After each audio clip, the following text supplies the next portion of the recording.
The first time I realized something was wrong was the morning I drove out to my pine farm and found a handwritten, sold out sign nailed crookedly to my own gate, the wood still splintered where someone had hammered it in without permission, and behind it, where row after row of thick, healthy Christmas pines should have been standing in quiet winter order, there were gaps, ugly empty wounds in the snow, as if whole chunks of the land had been ripped out overnight, and my chest tightened because this wasn't just land to me, it wasn't just trees, it was the one thing I'd bought to get away from people exactly like the HOA I'd deliberately moved miles outside of, the one investment I'd poured every spare dollar into after years of work, paperwork, permits, soil testing, and patient planning, and now some stranger had decided to help herself to it as if ownership were optional, as if effort meant nothing, as if the sign on the county boundary line that clearly marked "No HOA jurisdiction" was just a suggestion. I stood there in the cold, breath fogging in front of my face, boots sinking into churned-up snow and tire tracks I didn't recognize, counting stumps,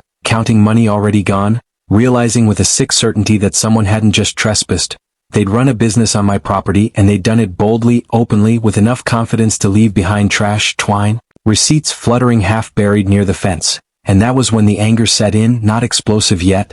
but slow and deep, the kind that sinks into your bones and stays there, because this wasn't vandalism, this wasn't a misunderstanding, this was a scheme, and I could feel it in the way the trees were cut clean and evenly, in the way the access road had been used repeatedly, in the way someone had known exactly which section of the farm held the most mature high-value stock. I bought that land 2 years earlier specifically because it sat beyond HOA reach, a quiet stretch of county-approved agricultural zoning where I could grow pine legally, harvest seasonally, and sell directly to buyers without middlemen, fees, or community standards. And I remembered the real estate agent raising an eyebrow when I asked 3 separate times if there was any HOA authority anywhere near the parcel. Remembered the paperwork, the survey lines, the county clerk stamping approval after approval. Remembered the satisfaction of knowing no board president, no self-appointed rule enforcer, no clipboard-wielding tyrant could tell me what I could or couldn't do on my own soil. That piece had been worth every mile of gravel road and every lonely winter drive. Until now, because as I walked the rows, each missing tree felt personal, like a hand reaching into my pocket, like someone laughing behind my back. And when I finally followed the tire tracks back toward the main road, they led exactly where I feared they would, straight toward the gated entrance of Pine Hollow Estates, the HOA. Development a half-mile down, the one with the decorative stone sign, the manicured hedges, and the president everyone in town quietly warned you about, the woman who treated rules like weapons and other people's labor like raw material. I didn't confront her that day, not yet, because shock has a way of freezing you in place, and instead I went home, pulled up my inventory logs, my planting maps, my growth projections, and began calculating the damage with the kind of focus that only comes when something you built is being dismantled without your consent, and the numbers were brutal. Dozens of mature pines, years of growth, thousands of dollars gone in what had to be a single weekend, maybe 2, and as I dug deeper, cross-checking dates, I found something worse. Social media posts from Pine Hollow's community page advertising locally sourced Christmas trees, photos of smiling families standing in front of trees I recognized by shape and spacing,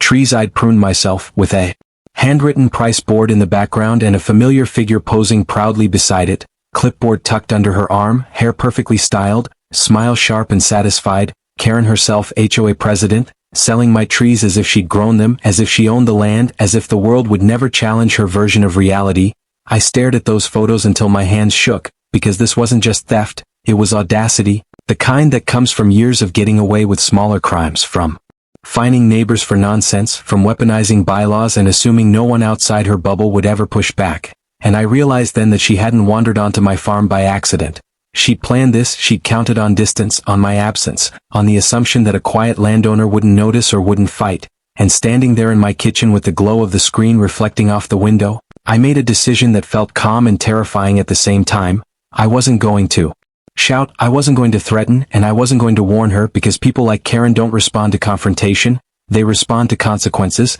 and if she wanted to run a scam on my land, then I was going to let her finish it, document it, and then end it so thoroughly that Pine Hollow Estates would never forget the winter they learned the difference between HOA power and actual ownership. Over the next few days, I did nothing that looked dramatic from the outside, but everything I did mattered. I installed trail cameras along the access road, filed a quiet report with the county agricultural office, pulled property line records, and requested transaction logs from the local pop-up market where Pine Hollow had been selling community trees, and every new piece of evidence sharpened the picture. HOA volunteers directed to my land, HOA flyers claiming and used forest resources, HOA funds flowing into an account Karen controlled, all built on the assumption that no one would ever check the boundary lines, and by the time I drove back out to the farm the following weekend and saw fresh stumps gleaming pale against the snow, I wasn't angry anymore. I was focused, because this was no longer about trees. It was about exposing a system that relied on intimidation, confusion, and silence.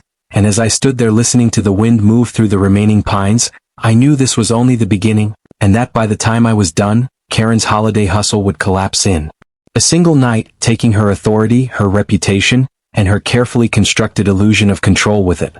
By the time the second weekend rolled around, I had learned something important about Karen and people like her. They mistake silence for ignorance and patience for weakness, and while she was busy bragging on Pine Hollow's community page about record-breaking holiday fundraising, and posting staged photos of children hugging trees she hadn't planted, I was building a file so thick it felt heavier every time I opened it. A clean, chronological trail of evidence that showed not just trespass and theft, but intent, coordination, and profit, the kind of pattern that makes lawyers lean forward and regulators stop skimming. And it started with the cameras, because trail cameras don't care about HOA authority or self-made rules. They only care about motion, and motion was exactly what I captured. Pickup trucks with Pine Hollow decals rolling past my gate at dawn, volunteers in matching vests cutting trees under Karen's direction, Karen herself arriving in an SUV, clipboard in hand, pointing, counting, nodding approval as if she were inspecting property she owned, and every timestamp lined up perfectly with her own online posts,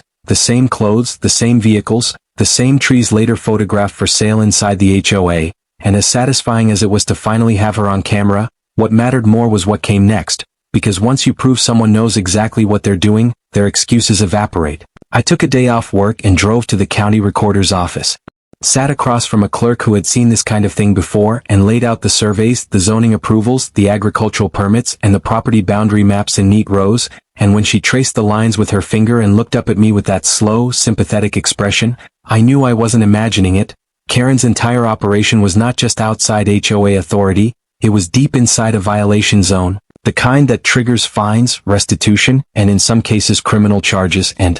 the clerk told me something else that changed the tone of everything. Because the trees were an agricultural product harvested and sold without the owner's consent, this wasn't just theft, it was agricultural fraud, which meant the state took a very dim view of it, especially when funds were being funneled through an HOA account under the guise of community fundraising. That night, instead of confronting Karen, I sent a single email to the Pine Hollow HOA board, not to her directly, requesting copies of any agreements, easements, or permissions they believed granted them access to my land. And the silence that followed was louder than any reply could have been, because they knew, or at least suspected, that none existed. And over the next 48 hours, messages started leaking out in side channels, neighbors whispering, board members asking questions, posts being quietly deleted and reposted with vague language, and Karen herself suddenly shifting tone online, talking about misunderstandings and community cooperation, which only confirmed that she'd finally realized someone was paying attention. Meanwhile, I kept digging, because scams like this rarely stand alone,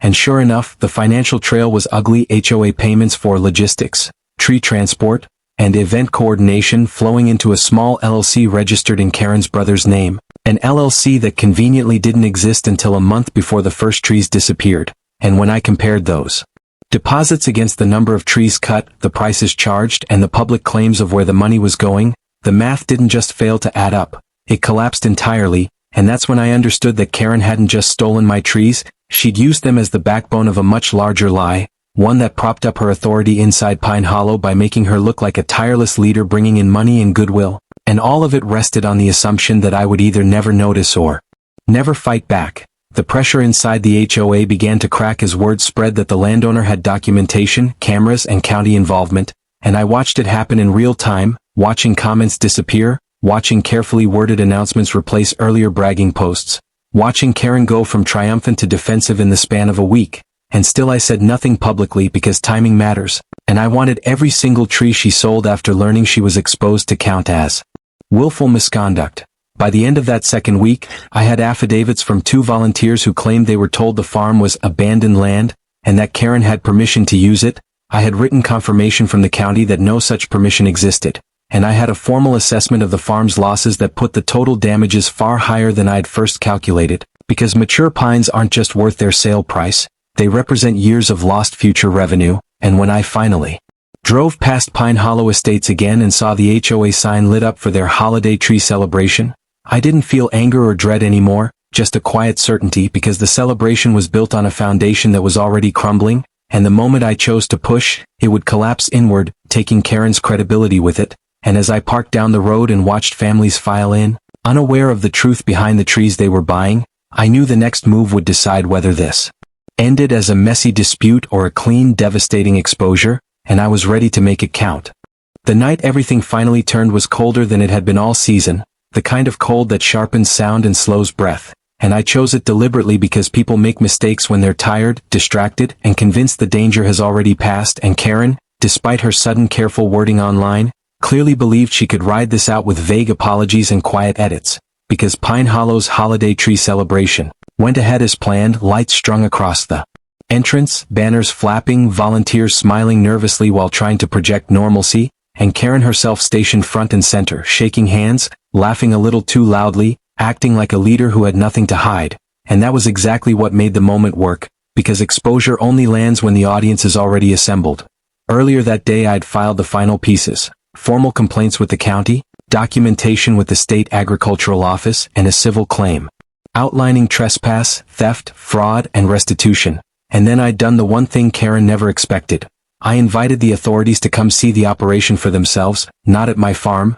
but at her event, where the product of the theft was on full display, labeled, priced, and sold under false claims. And when the first county vehicle rolled in quietly and parked off to the side, most people didn't notice, because they were busy choosing trees, sipping cider, and congratulating Karen on what they still believed was her success. But Karen noticed. I saw it in the way her smile tightened, the way her eyes tracked the uniforms even as she kept talking. And when the second vehicle arrived, followed by a third, the mood shifted, because official presence has a weight to it that no amount of cheer can disguise. The officers didn't make a scene at first. They walked, observed, asked calm questions, and every question they asked was one I had already prepared the answer for. Questions about sourcing, permissions, transport, proceeds, and Karen answered confidently at first, too confidently, leaning on the authority she was used to wielding inside her HOA bubble, until one of them asked her to step aside and clarify something about the land she claimed the trees came from, and that was when the performance finally cracked, because authority only works when it's recognized,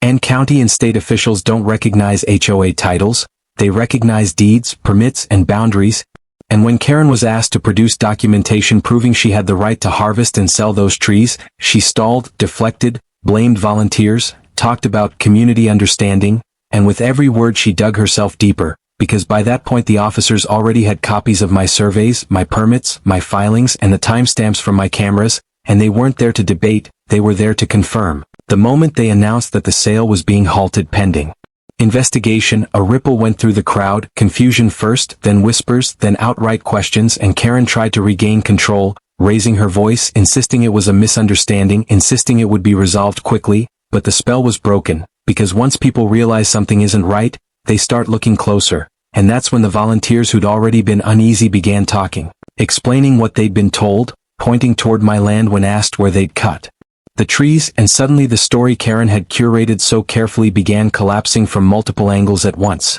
I stayed at the edge of the event, watching, not intervening, because this wasn't about me shouting accusations, it was about letting reality surface on its own. And when Karen finally saw me standing there, hands in my coat pockets, she froze, recognition flashing across her face, and for a split second I saw what she really was underneath the authority and the rehearsed confidence. Someone who had built her power on the assumption that no one outside her circle would ever challenge her with facts. She tried to approach me then, tried to talk, to negotiate, to suggest we handle it privately, but it was too late for that, because the investigation had already moved beyond personal resolution. And when the officers informed her that proceeds from the sales would be frozen pending review, that the trees already sold were part of an active inquiry, and that further harvesting from my land would constitute additional charges, the panic finally set in, visible and uncontained, and Pine Hollow's residents saw it. They saw their president arguing with officials, saw her authority dismissed, saw her scramble for explanations that didn't exist, and the social consequences were immediate, because HOA power is built on perception. And once perception cracks, compliance evaporates. In the days that followed, the fallout spread fast. Board members resigned or distanced themselves, citing lack of knowledge. Pine Hollow's community page filled with angry posts demanding answers, refunds, and accountability, and Karen's carefully managed narrative unraveled under the weight of documented truth, because every time she tried to explain, someone posted a screenshot, a map, a timestamp, something concrete that contradicted her words, and the state agricultural office formally classified the case as unauthorized commercial harvesting, which triggered mandatory restitution calculations far exceeding the retail value of the trees, factoring in future yield loss, land impact, and willful misconduct. And when the notice of violation was posted publicly, it named names, listed dates, and cited statutes, turning what Karen had treated like a clever workaround into an official record that would follow her long after the lights came down. I returned to my farm during that period and walked the rows again, but this time the emptiness didn't feel like a wound so much as a marker, a reminder of what had been taken and what was now being reclaimed through process rather than confrontation. And as I stood there, phone buzzing with updates from county offices and legal counsel, I understood something that would define how this ended. Karen hadn't lost because I was louder or angrier, she lost because I let her finish the scam, document it fully, and expose it in the place where she thought she was safest, in front of the very community she'd convinced herself she controlled. And by the time the preliminary findings were released and Pine Hollow Estates quietly removed her name from their website, replacing it with a bland interim notice, the story had already spread beyond the HOA, into county records, local news, and the informal warning network that exists among people who deal with HOAs for a living. And the winter that Karen had tried to turn into her triumph was now defined by a very different narrative, one that wasn't finished yet, but was already impossible for her to escape.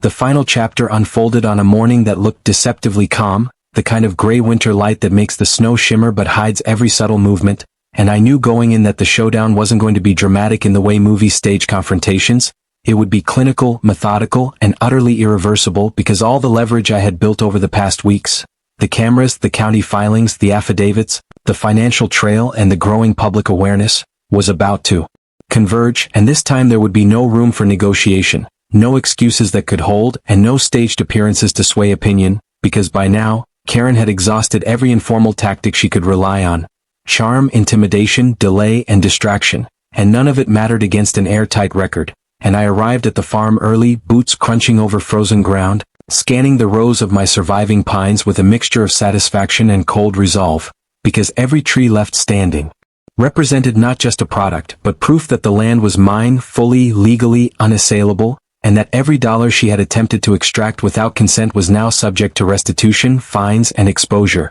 And as I checked the cameras one last time to confirm that no one had tampered with them overnight, I saw it. The last piece in a chain that would finally collapse her operation. A series of images from the weekend showing her personally directing volunteers, her signature clearly visible on logs, her voice captured giving instructions, everything perfectly time-stamped, and I knew then that even the most cunning lie cannot withstand total documentation. By mid-morning, the county officials arrived, more numerous than before, bringing with them copies of formal citations, orders to cease and desist, and notices of potential restitution. And this time they weren't there to observe, they were there to execute, to enforce, to take the evidence I had meticulously gathered and translate it into action. And Karen, upon arrival in her SUV, recognized the pattern immediately, the same moment I did when I saw her face pale and her hands tighten around the steering wheel, because she understood that the narrative she had carefully spun for the community, the image of control and success, was about to dissolve into reality,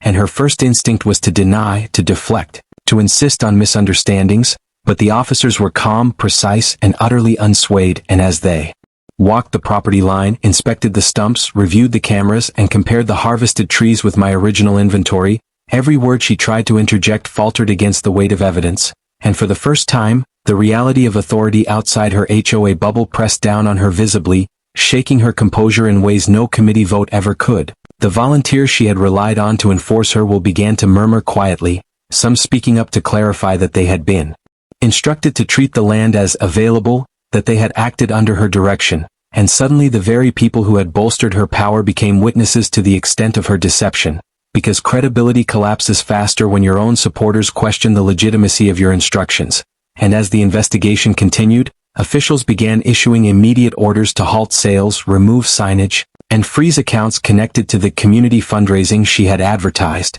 effectively stripping away not only her profits but also her influence. While the news spread through social media and local channels, documenting for the world that the HOA president had orchestrated an unauthorized commercial operation on private property, and that the consequences were real, enforceable, and escalating. By mid-afternoon, Karen's face had lost every trace of the controlled confidence she normally displayed, and I watched from the edge of the farm, phone in hand, cameras recording everything as she attempted futilely to negotiate, to apologize, to salvage anything of her reputation. But there was nothing left to salvage, because the story had already taken on a life of its own, amplified by official records, public attention, and irrefutable evidence, and the winter light that had seemed peaceful that morning now highlighted the gaps she had left in both my farm and her credibility. And when the officers finally concluded their inspection, documenting every detail for the record, issuing citations and outlining restitution, it was over in terms of procedure, but the lesson extended far beyond paperwork.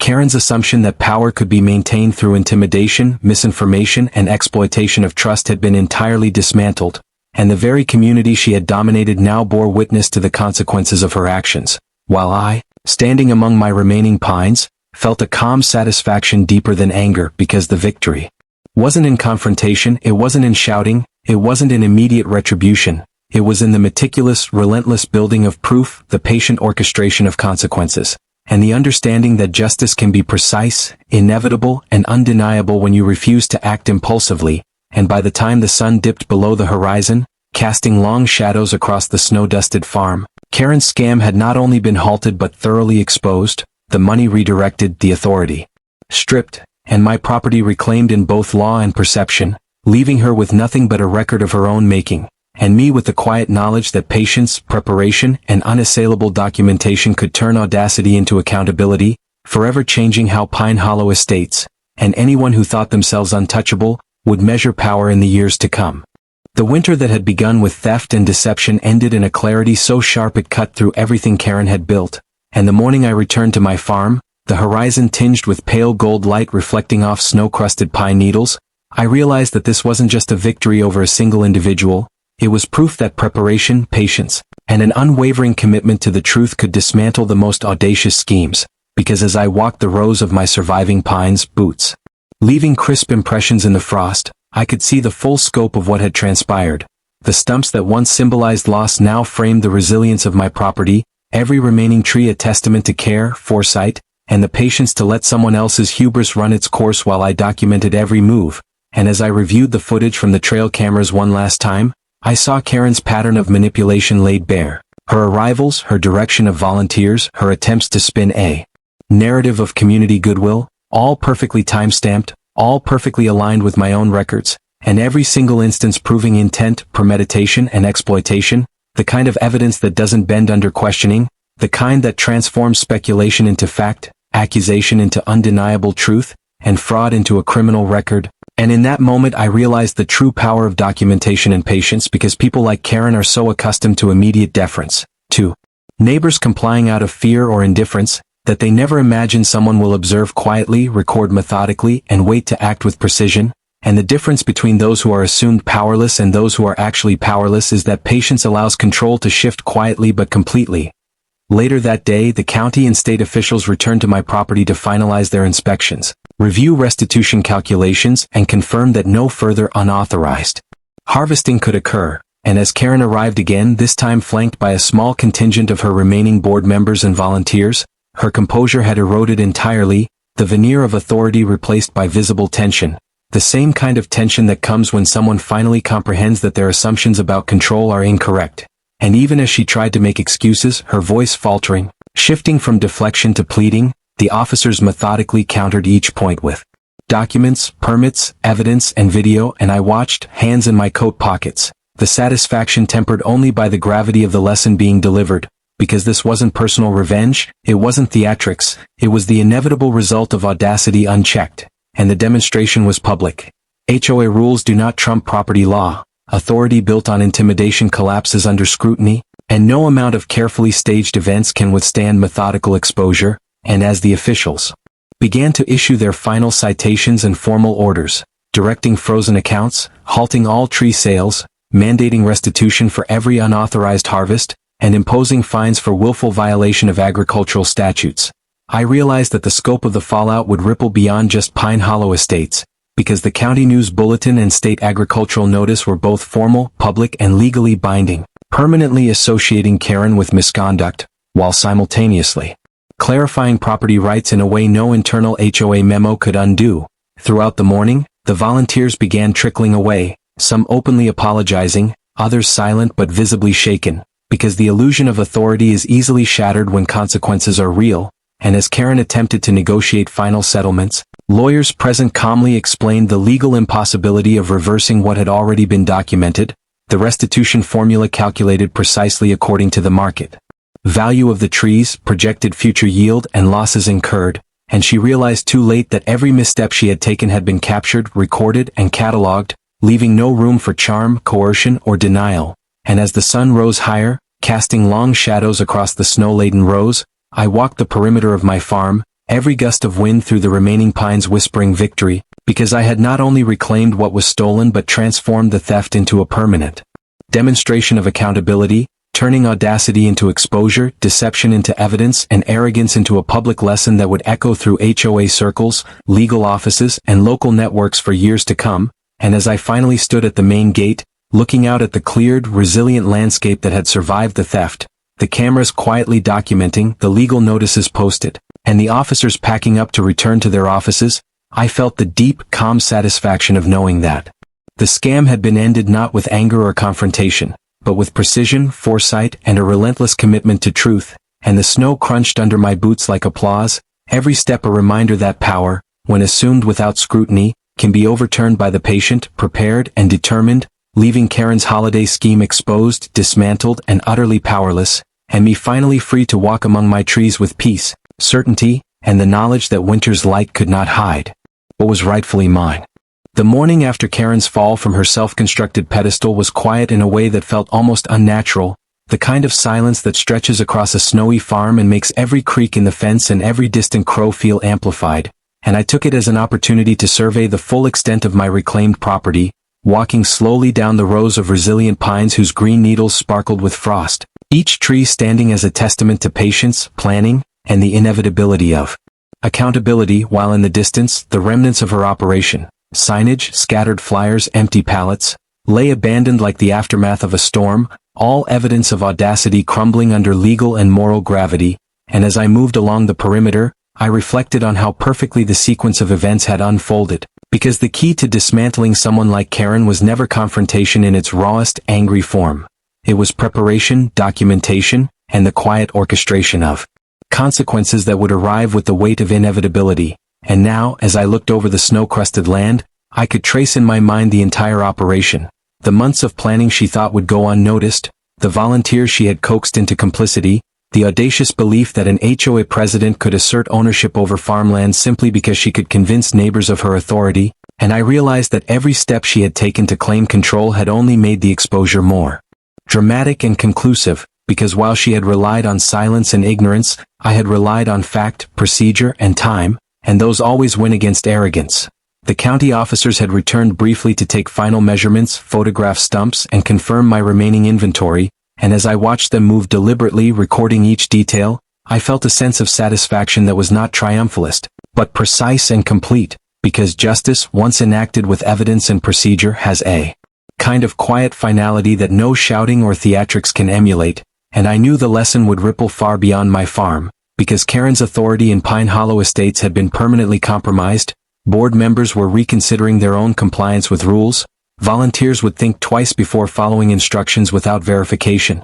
and the social network within that community had absorbed a warning about the dangers of unchecked ambition, all while my own position as a landowner with legal and procedural backing was strengthened, every document, camera frame, and affidavit forming an unbreakable shield against future attempts. Later that afternoon, I began the process of systematically documenting the remaining trees, calculating projected yields for the next season, and preparing formal statements for the ongoing restitution proceedings, ensuring that every lost pine, every unauthorized transaction, and every attempt at deception was accounted for. And as I did so, I realized that the satisfaction wasn't simply in reclaiming property, but in converting chaos into order, theft into accountability, and audacity into a public lesson in how preparation, evidence, and calm persistence can dismantle even the most confident aggressor. because Karen's downfall was not the result of luck or brute force. It was the inevitable consequence of trying to bend reality to personal desire while ignoring law,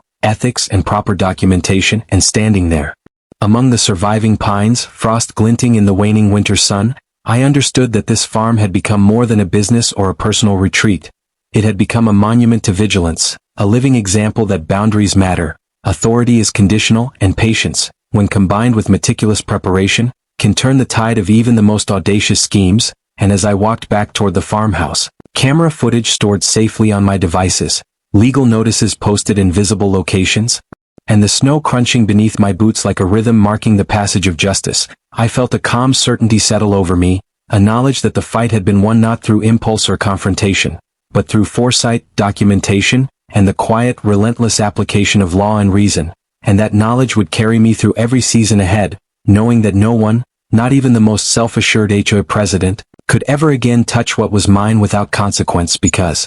audacity cannot withstand preparation, and I had prepared thoroughly, completely, and inevitably.